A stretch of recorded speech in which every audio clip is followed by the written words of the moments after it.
क्यों रह गई नर्मदा कुमारी? नदी की मार्मिक कथा मैं आपको बताने जा रही हूँ। इसके पीछे कई पौराणिक कथाएं हैं। आइए जानते हैं इस वीडियो में। पहली पौराणिक कथा। इस कथा के अनुसार नर्मदा और सोनभद्र की शादी होने वाली थी। विवाह मंडप में बैठने से ठीक ऐन वक्त पर नर्मदा को पता चला कि सोनभद्र की दिलचस्पी उसकी दासी जुहिला, जो कि आदिवासी नदी मंडला के पास बहती है, में अधिक है। प्रतिष्ठित कुल की नर्मदा यह अपमान सहन न कर सकी और मंडप छोड़कर उल्टी दिशा में चली गई। सोनभद्र को अपनी गलती का एहसास हुआ तो वह भी नर्मदा के पीछे भागा, यह गुहार लगाते हुए, लौट आओ नर्मदा। लेकिन नर्मदा को नहीं लौटना था, सो वह नहीं लौटी। अब आप कथा का भौगोलिक सत्य देखिए कि सचमुच नर्मदा भारतीय प्रायद्वीप की दो प्रमुख नदियों गंगा और गोदावरी से विपरीत दिशा में बहती है, यानी पूर्व से पश्चिम की ओर। आज भी नर्मदा एक बिंदु विशेष से सोनभद्र से अलग होती दिखाई पड़ती है। कथा की फलश्रुति यह भी है कि नर्मदा को इसलिए चीरकुंवारी नदी कहा जाता है और ग्रहों के किसी विशेष मेल पर स्वयं गंगा नदी भी यहाँ स्नान करने आती है। इस नदी को गंगा से अधिक पवित्र माना गया है। मत्स्य पुराण में नर्मदा की महिमा इस तरह वर्णित है। कनखल क्षेत्र में गंगा पवित्र है और कुरुक्षेत्र में सरस्वती, परंतु गांव हो चाहे वन, नर्मदा सर्वत्र पवित्र है। यमुना का जल एक सप्ताह में, सरस्वती का 3 दिन में और गंगा जल उसी दिन और नर्मदा का जल उसी क्षण पवित्र कर देता है। दूसरी पौराणिक मान्यता के अनुसार नर्मदा को रेवा नदी और सोनभद्र को सोनभद्र के नाम से जाना जाता है। नद यानी नदी का पुरुष रूप। ब्रह्मपुत्र भी नदी नहीं, नद ही कहा जाता है। बहरहाल यह कथा बताती है कि राजकुमारी नर्मदा राजा मेखल की पुत्री थी। राजा मेखल ने अपनी अत्यंत रूपसी पुत्री के लिए यह तय किया था कि जो राजकुमार गुलाब कावली के दुर्लभ पुष्प उनकी पुत्री के लिए लाएगा, वे अपनी पुत्री का विवाह उसी से संपन्न करेंगे। राजकुमार सोनभद्र गुलाब कवली के फूल ले आए, अतः उनसे राजकुमारी नर्मदा का विवाह तय हुआ। नर्मदा अब तक सोनभद्र के दर्शन ना कर सकी थी, लेकिन उसके रूप, यौवन और पराक्रम की कथाएं सुनकर मन ही मन वह भी उसे चाहने लगी। विवाह होने के कुछ दिन शेष थे, लेकिन नर्मदा से ना रहा गया। उसने अपनी दासी जुहिला के हाथों प्रेम संदेश भेजने की सोची। जुहिला को सूझी ठिठोली। उसने राजकुमारी से उसके वस्त्राभूषण मांगे और चल पड़ी राजकुमार से मिलने। सोनभद्र के पास पहुंची तो राजकुमार सोनभद्र ने उसे नर्मदा समझने की भूल कर बैठा। जुहिला की नीयत में भी खोट आ गया। राजकुमार के प्रणय निवेदन को वह ठुकरा न सकी।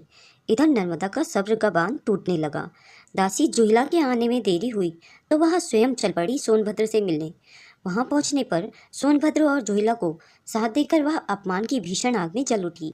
तुरंत वहां से उल्टी दिशा में चल पड़ी, फिर कभी ना लौटने के लिए। सोनभद्र अपनी गलती का पछतावा करता रहा, लेकिन स्वाभिमान और विद्रोह की प्रतीक बनी नर्मदा पलट कर नहीं आई। अब इस कथा का भौगोलिक सत्य देखिए। जयसिंह नगर के ग्राम बराह के निकट जुहिला का सोनभद्र नद से वाम पार्श्व में दशरथ घाट का संगम होता है और कथा में रूठी राजकुमारी नर्मदा कुमारी और अकेली उल्टी दिशा में बहती दिखाई देती है। रानी और दासी के राजवस्त्र बदलने की कथा इलाहाबाद के पूर्वी भाग में आज भी प्रचलित है। ऐसी मान्यता है कि आज भी जुहिला नदी को दूषित नदी माना जाता है। पवित्र नदियों में इसे शामिल नहीं किया जाता। तीसरी कथा के अनुसार कई हजारों वर्ष पहले की बात है।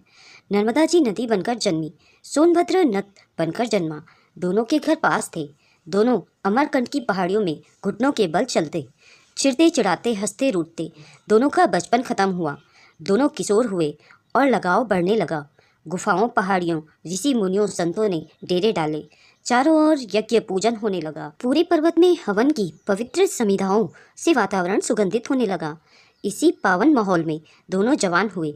उन दोनों ने कस्में खाई, जीवन भर एक दूसरे का साथ नहीं छोड़ने की, एक दूसरे को धोखा नहीं देने की। एक दिन अचानक रास्ते में सोनभद्र के सामने नर्मदा की सखी जुहिला नदी आ धमकी।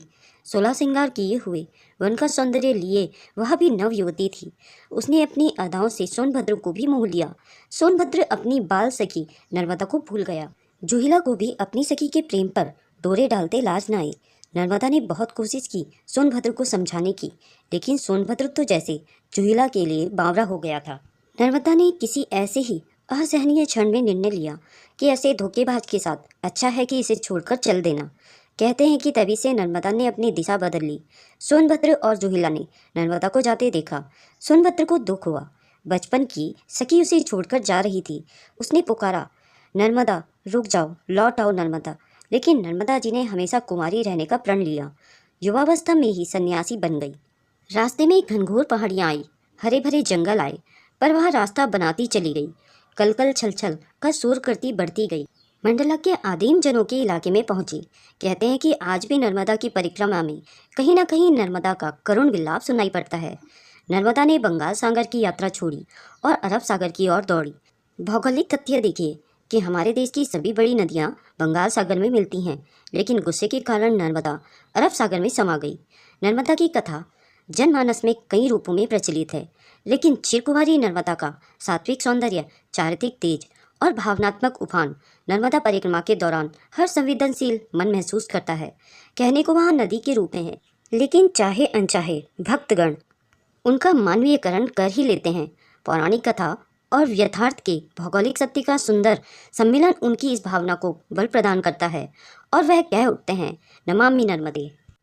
दोस्तों, अगर यह वीडियो आपको पसंद आई हो तो इसे लाइक करें और अपने दोस्तों में शेयर करें। अगर आप मेरे चैनल में नए हैं तो ऐसी ही रोचक कथाओं के लिए मेरे चैनल को सब्सक्राइब करें। वीडियो को अंत तक देखने के लिए आपका बहुत बहुत धन्यवाद। मिलते हैं एक नई रोचक कहानी के साथ।